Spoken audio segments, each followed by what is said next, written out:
Ici on est sur le toit des Galeries Lafayette Haussmann, on est sur un petit bout de paradis, on est largement au-dessus des pots d'échappement. On est toujours dans la ville, mais on est sur la ville. Et sur la ville, c'est un océan de verdure qui est en train de naître.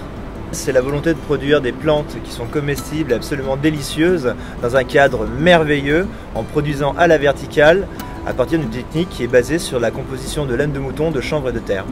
Au lieu de travailler avec de la terre qui va être au sol, on va faire monter cette terre verticalement en la faisant prendre dans la laine de mouton et dans le chanvre, et puis on obtient une sorte de matelas, et ce matelas, si vous voulez, dans lequel les plantes vont pouvoir pousser et grandir et s'épanouir, sans pesticides et sans herbicides. L'avantage du chanvre et du mouton, c'est que c'est extrêmement léger à mélanger à de la terre, et ça permet effectivement de créer de la terre, mais de la terre qui va se composer avec le temps, puisque c'est des éléments qui vont se décomposer très lentement.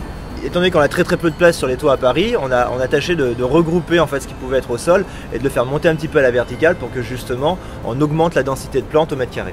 Nous venons de créer une petite dizaine de fermes dans Paris, dont certaines mesurent 1500, voilà, ça oscille entre 500 et 1500 mètres carrés. Ici il y a 150 espèces, mais après il y en a 50 qui sont vraiment produites en quantité.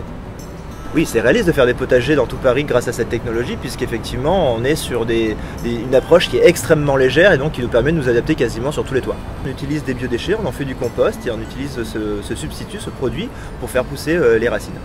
On travaille uniquement sur un système d'irrigation qui est dit en circuit fermé, nous permet de faire des économies d'eau, mais également d'aller capter des eaux grises, donc celles du robinet, et les eaux de pluie.